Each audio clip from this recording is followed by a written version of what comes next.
Video के अंदर हम लोग सीखने वाले हैं कि कैसे हम लोग मैथ्स कर सकते हैं पाइथन के साथ। तो चलिए शुरू करते हैं। अगर हमें पाइथन की मदद से कुछ भी मैथ्स करनी है, कोई भी सॉल्यूशन निकालना है, तो उससे पहले हमें सीखना पड़ेगा कि ऑपरेटर्स और ऑपरेंड्स क्या होते हैं। तो चलिए यही सीखते हैं। सबसे पहले ऑपरेटर्स और ऑपरेंड्स मैं आपको सिखाऊंगी एक एग्जाम्पल के साथ। मैं आपको दे रही हूँ 3 + 4। तो जो प्लस है हमारा वो हुआ हमारा ऑपरेटर, और जिन दोनों चीज़ों के बीच में एडिशन हो रहा है, प्लस हो रहा है, वो कौन कौन सी हुई? 3 और 4। तो जो 3 और 4 हुई वो हुए हमारे ऑपरेंड। तो अब आपको समझ में आ रहा है कि क्यों इनको ऑपरेटर्स और ऑपरेंड कहा गया है।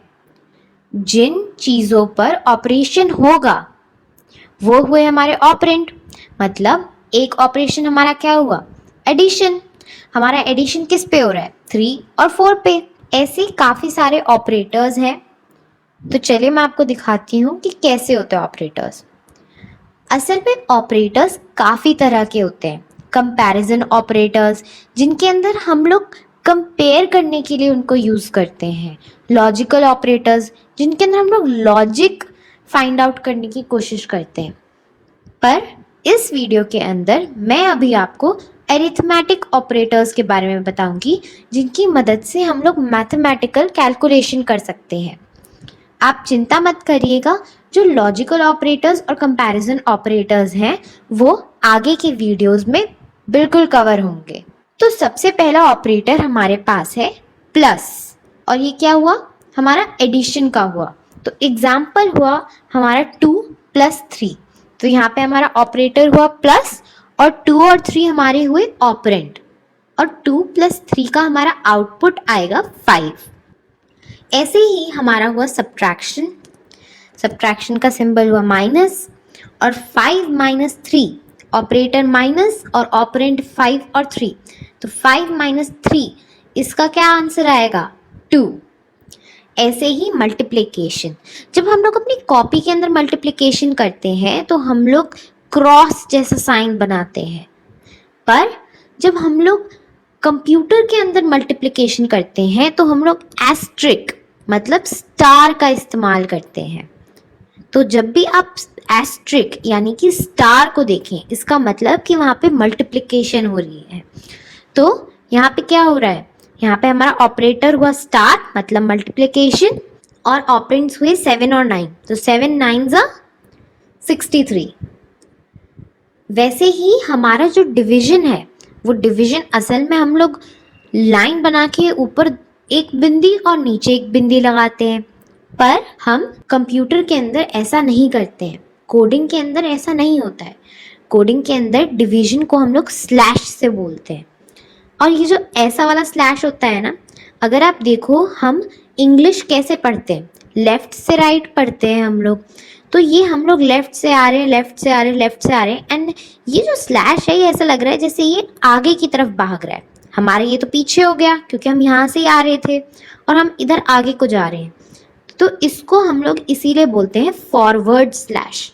तो इसको फॉरवर्ड स्लैश बोलते हैं और डिवीजन को फॉरवर्ड स्लैश से रिप्रेजेंट करते हैं। तो 4/2 मतलब 4/2। अब ये है नोट करने वाली बात। इसका जो आउटपुट होगा ना, वो अकेला 2 नहीं होगा, वो होगा 2.0। ऐसा इसलिए क्योंकि जो डिवीजन ऑपरेटर है हमारा, वो हमेशा जो आउटपुट है हमेशा फ्लोट वैल्यू की देता है। अगला ऑपरेटर है मॉड्यूलस। तो मॉड्यूलस को रिप्रेजेंट करते हैं हम ये परसेंटेज वाले सिंबल से, और इसका मतलब कुछ नहीं होता है। अगर हम 2 ऑपरेंड्स को डिवाइड करेंगे, उसके बाद जो रिमाइंडर निकलेगा ना, वो हमारे मॉड्यूलस का आउटपुट है। ऐसे समझ नहीं आएगा, मैं आपको एग्जांपल से दिखाती हूँ। अब अगर आपके पास आया 12 मॉड्यूलस, ये मॉड्यूलस का सिंबल हुआ 5, तो इसको कैसे सॉल्व करेंगे अगर हमें खुद करना हुआ? तो ये हुआ हमारा 12 और इसको हम लोग डिवाइड करेंगे 5 से।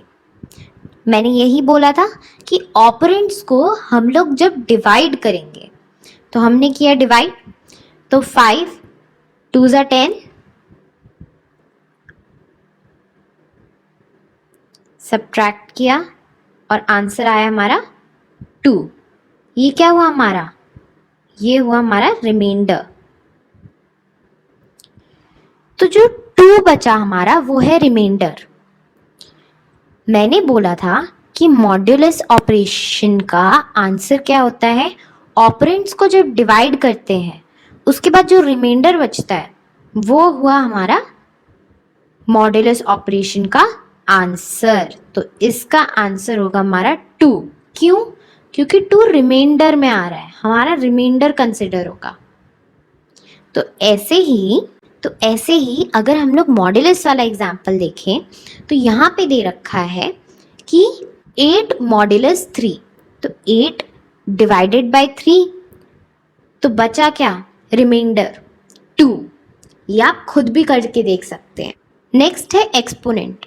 एक्सपोनेंट मतलब कि हमने पावर लगा दी, तो इसको डबल एस्ट्रिक मतलब 2 स्टार्स से करते हैं।